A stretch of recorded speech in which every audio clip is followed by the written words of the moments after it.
Pelo sinal da Santa Cruz, livrai-nos Deus, nosso Senhor, dos nossos inimigos. Em nome do Pai, do Filho e do Espírito Santo. Amém. Meu Senhor e meu Deus, creio firmemente que estás aqui, que me vês, que me ouves. Adoro-te com profunda reverência, peço-te perdão dos meus pecados e graça para fazer com fruto esse tempo de oração. Minha Mãe Imaculada, São José, meu Pai e Senhor, meu anjo da guarda, intercedei por mim.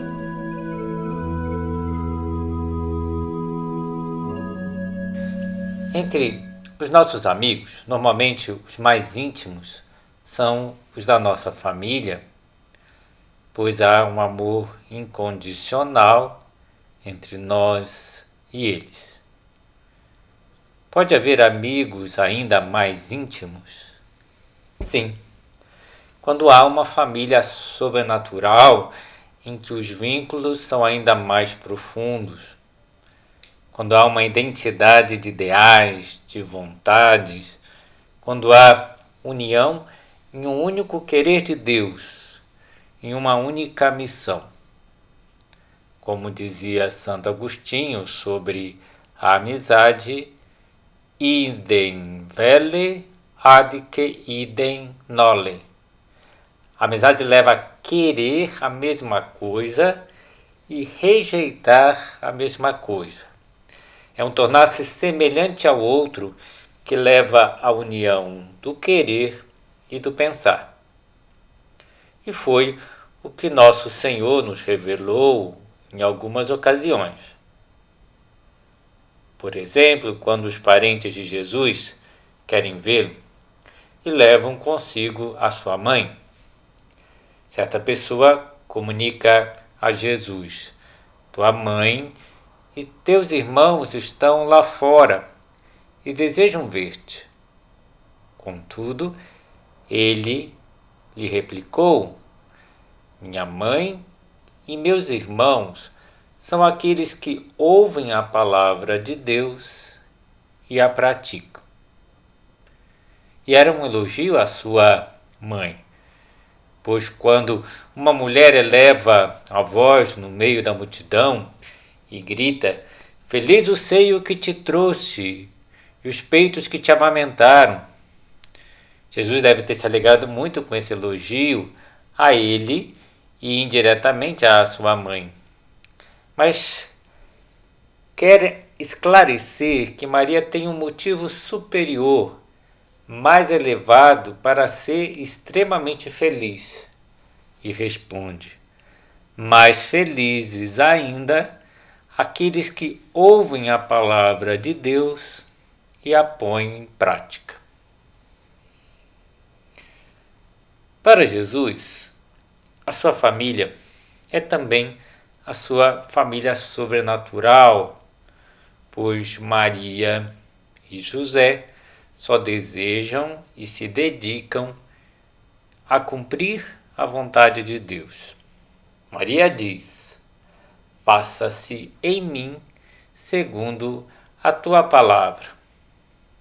São José, quando acorda do sonho que Deus lhe revela a missão de esposo de Maria e pai na terra de Jesus, faz como o anjo do Senhor havia mandado e aceita a sua esposa. E o próprio Jesus Cristo dizia: o meu alimento é fazer a vontade daquele que me enviou. Nesta família, todos estão identificados com a vontade de Deus Pai. Toda a Sagrada Família tem como traço marcante a obediência à vontade de Deus. E todos obedecendo participam da obra da redenção realizada por Jesus Cristo. Jesus Cristo foi obediente até a morte e morte de cruz. E assim redime a humanidade. E da Sagrada Família nós podemos aprender todas as características que devem ter a nossa obediência. a Deus. A primeira delas é uma obediência pronta. Reparemos no exemplo da Sagrada Família. Nossa Senhora, na Anunciação, dá um exemplo maravilhoso de prontidão. Contesta imediatamente: Fiat, faça-se em mim segundo a tua palavra. São José acorda do sonho em que Deus lhe revela o mistério da encarnação e faz imediatamente tudo o que o anjo lhe disse. Podemos também imaginar que Jesus era muito pronto em obedecer Maria e José. Obedeceria sempre na primeira vez.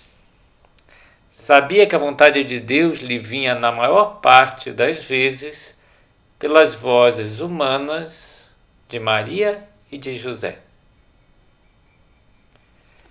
E todos nós que temos um diretor espiritual e aconselho que todos nós tenhamos, devemos agradecer muito a Deus a grande oportunidade de conhecer a vontade de Deus muito bem especificada para nós, coisa que muitas pessoas boas por aí não têm.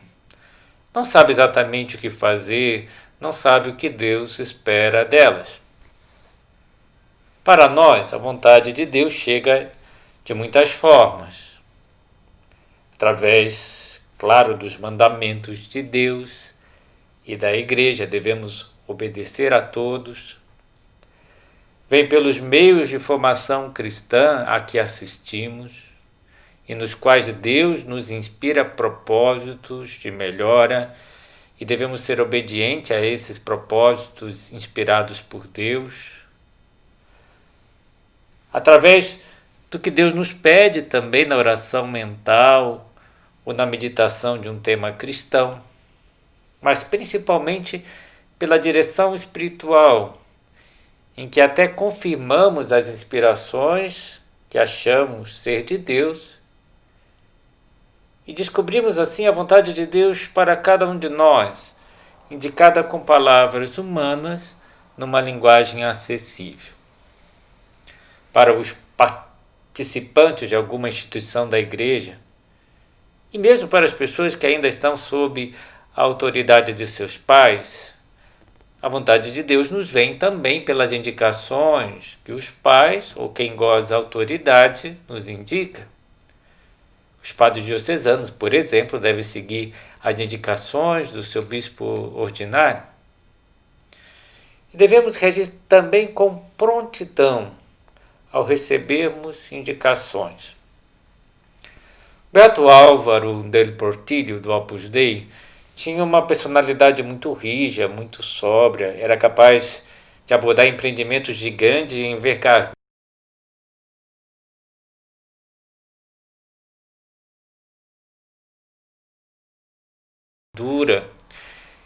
Porque contava com uma grande inteligência, muito espírito de serviço.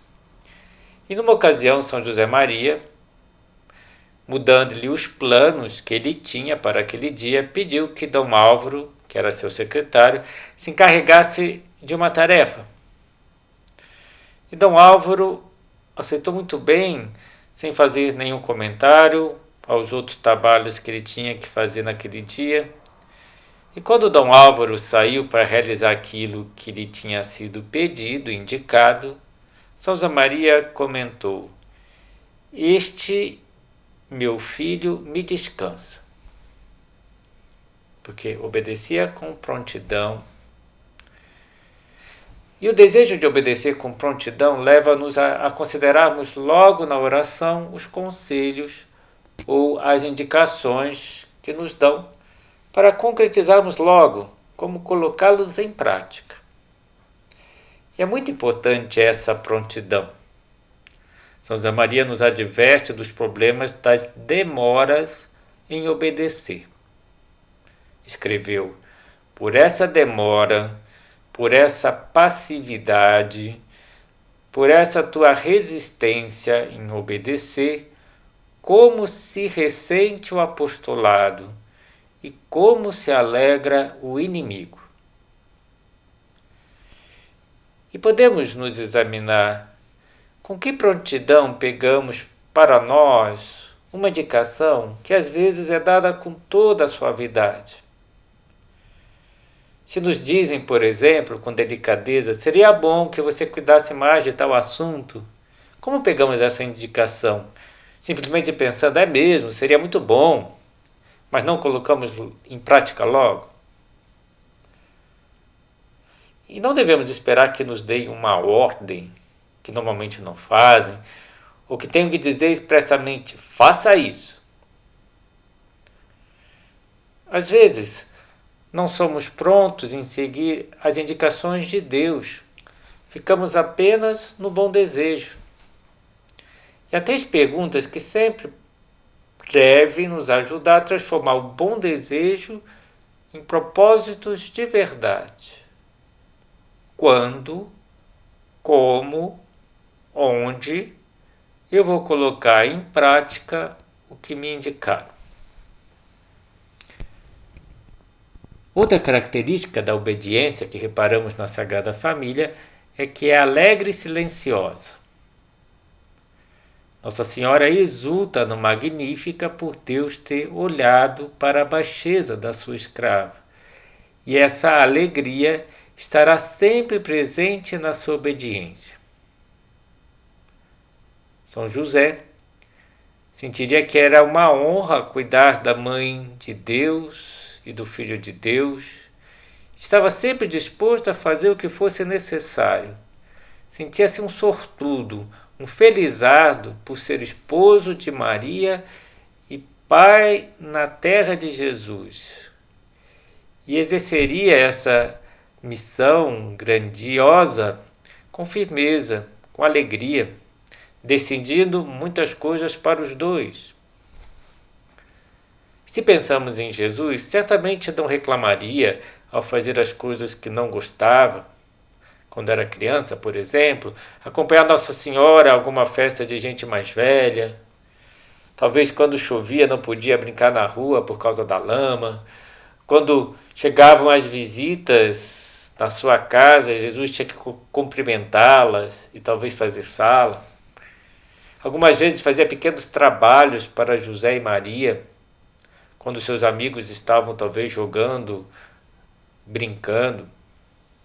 E por que não se queixava, não reclamava? Porque amava os seus pais e sentia a verdadeira alegria em fazer a vontade de Deus. Eram os pais que Deus lhes tinha escolhido. E assim alegrava a todos, obedecendo com prontidão, com alegria. Então devemos obedecer e servir a Deus com alegria, mesmo que algumas vezes a princípio custe. Um conselho que dava São José Maria Escrivá: obedece sem tantas cavilações inúteis.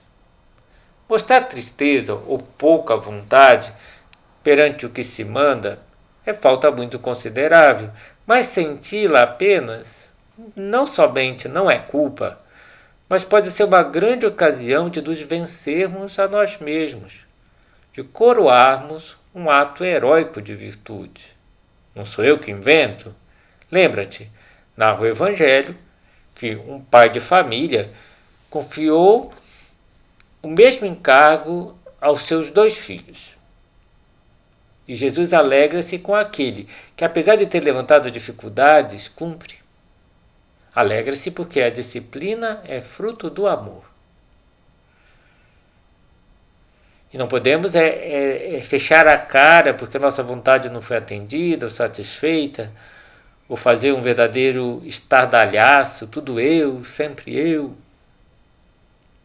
Uma história que eu acho bastante interessante, emblemática, é a história de uma operação de apendicite do beato Álvaro del Portillo por volta do ano 1950.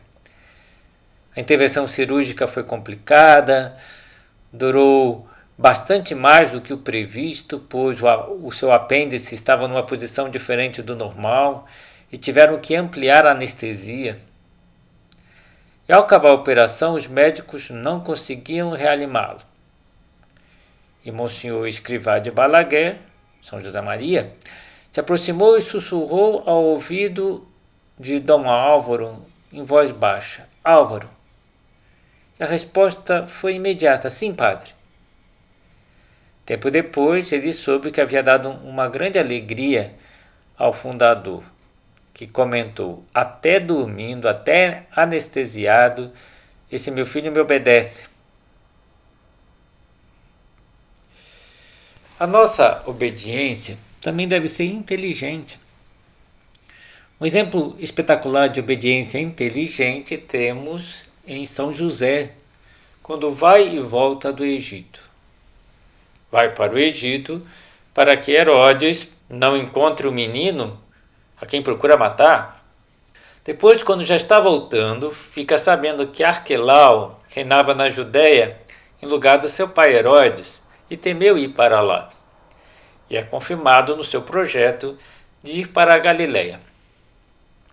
Então, obediência inteligente significa atuar como José, que colocava toda a sua inteligência, todos os seus talentos, para cumprir o melhor possível o que está indicado por Deus, para cumprir o melhor possível a sua missão. Obediência inteligente não é de forma alguma ser contestatário. É normal que quem dá alguma indicação procure dar uma certa liberdade para nós, quanto mais se já temos uma idade considerável, e conta com a nossa iniciativa. Com a nossa iniciativa para pôr em prática o que nos indicam, e não para fazer outra coisa, porque achamos melhor. Se trata de encontrar a melhor forma de fazer o que nos indicam. Outra característica da obediência é sobrenatural, porque é a vontade de Deus, mesmo que não se entenda. Muitas vezes Maria e José não entenderam a vontade de Deus. Em Belém, provavelmente José e Maria, que tinham preparado tudo para o nascimento de Jesus, não entenderam, porque Jesus teve que nascer numa gruta. No episódio do menino perdido e achado no templo, aí está claro que não entenderam. Não compreenderam porque Jesus fez isso. Mas Maria meditava todas as coisas no seu coração, embora não tivesse entendido a princípio. Jesus, no horto, humanamente sente aversão pela sua paixão, mas cumpre a vontade do seu Pai. Não se faça a minha vontade, mas a tua. Exemplo para nós que devemos cumprir a vontade de Deus, mesmo que nos custe, mesmo que não a entendamos, mesmo que não nos sintamos inclinados humanamente a fazer o que nos foi indicado. Nós muitas vezes podemos não ver direito o motivo de fazer algo, porque as paixões às vezes não deixam nos ver com claridade o que é melhor e passamos a ver as coisas de uma forma desfocada. Então, mais do que nunca, se torna necessária essa obediência sobrenatural, por ser a vontade de Deus. E assim, participamos, nos associamos à redenção, completamos aquilo que falta à paixão de Cristo, pela submissão da nossa vontade à vontade de Deus. O que não podemos deixar entrar é a visão humana. É o jeito dessa pessoa, já se enganou nisso ou naquilo, não me entende. Não podemos fazer birra com as crianças pequenas. São Maximiliano Kolbe disse certa vez: é a obediência, e ela só, que nos indica a vontade de Deus com evidência. O superior pode errar, mas não é possível que nós, ao seguirmos a obediência, sejamos levados ao erro. Só poderia haver uma exceção se o superior mandasse algo que incluísse, mesmo em grau mínimo, uma violação da lei divina, pois neste caso o superior não seria fiel intérprete de Deus. Mas isso praticamente não ocorre, que um superior indica algo contrário à lei de Deus. E podemos nos examinar. Coloco limites à obediência, até que eu faça, mas do que isso eu não faço. Faço seleção nas indicações, disso eu não quero nem falar, disso eu não quero nem saber. Será que eu não estou confiando exageradamente no meu critério pessoal e acho que eu sempre tenho razão?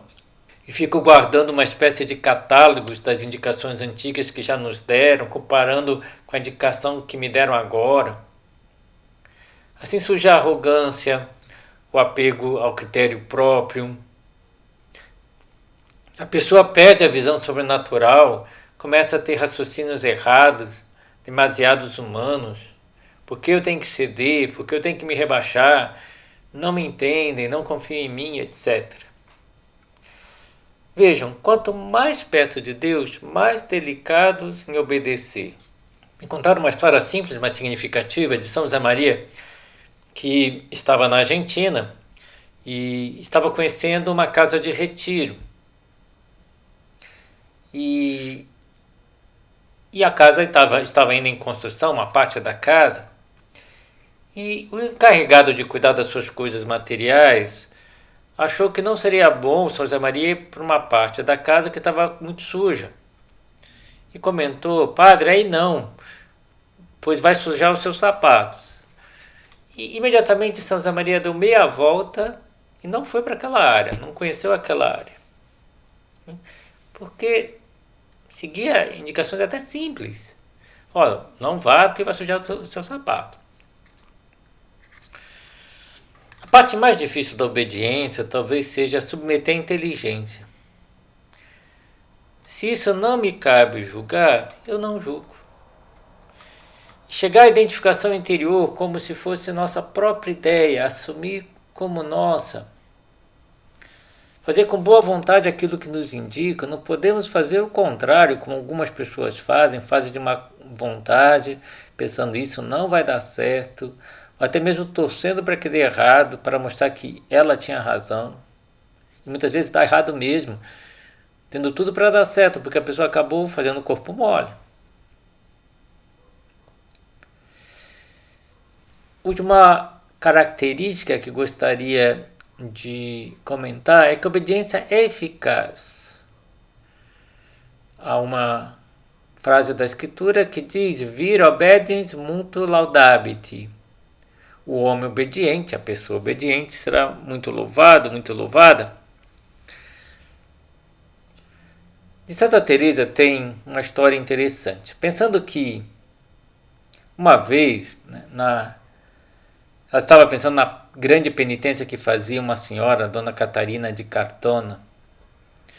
E ela tinha desejo de fazer tantas penitências como essa senhora, mas os confessores lhe impediam e falavam para ela não fazer as penitências dessa senhora. E Jesus lhe disse: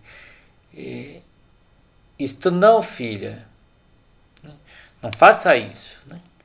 Andas por caminho bom e seguro, vês toda a penitência que ela faz, mais prezo a tua obediência. E ela não fazia porque os confessores não deixavam. E Jesus lhe diz: prezo mais a tua obediência.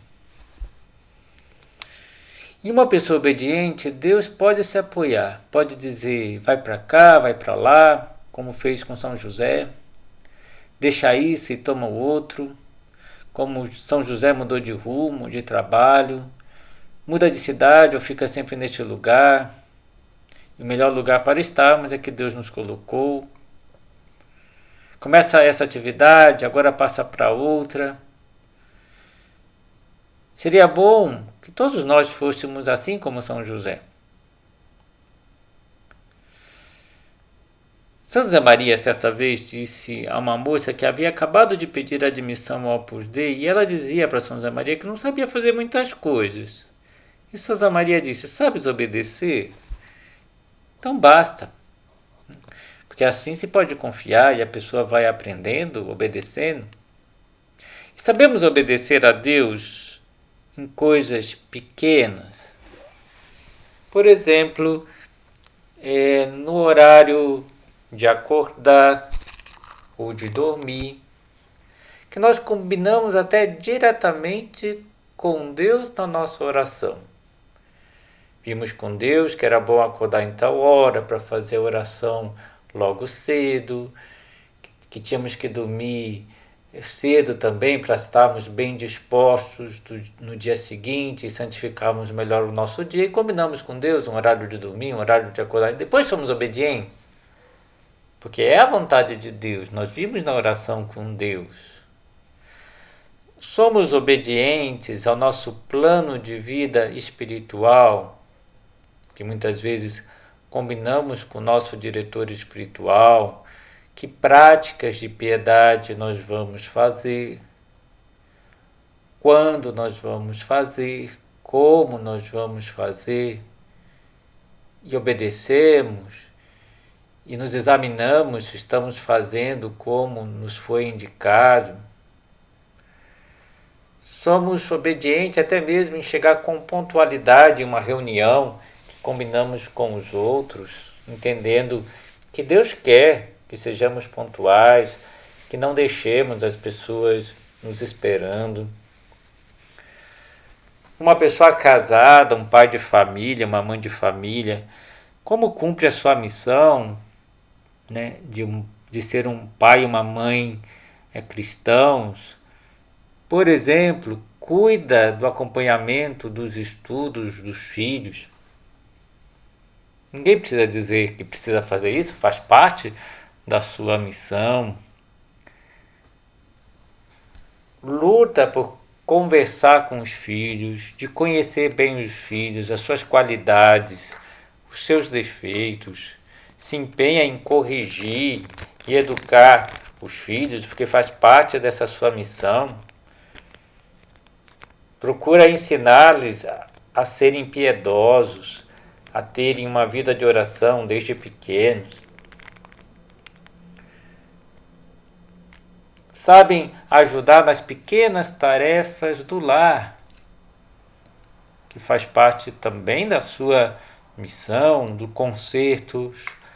concertos que deve fazer em casa quando estraga o móvel, por exemplo.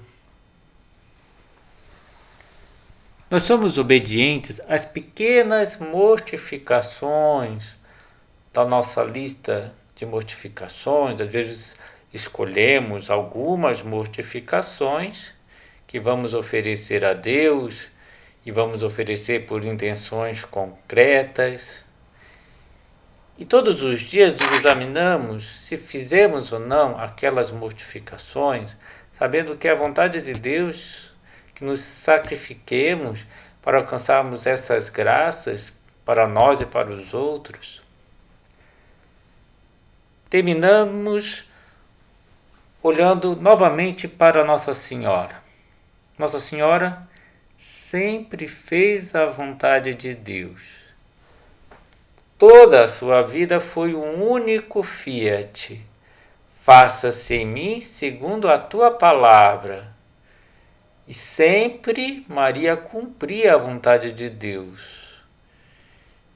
Às vezes ela tinha que meditar no coração para descobrir qual era a vontade de Deus naquele momento. E assim o fazia e assim o cumpria. Pedimos a Nossa Senhora, a Virgem obediente, que amava a vontade de Deus, que fazia em tudo a vontade de Deus, que interceda por nós. Dou-te graças, meu Deus, pelos bons propósitos, afetos e inspirações que me comunicaste nessa meditação. Peço-te ajuda para os pôr em prática. Minha Mãe Imaculada, São José, meu Pai e Senhor, meu anjo da guarda, intercedei por mim.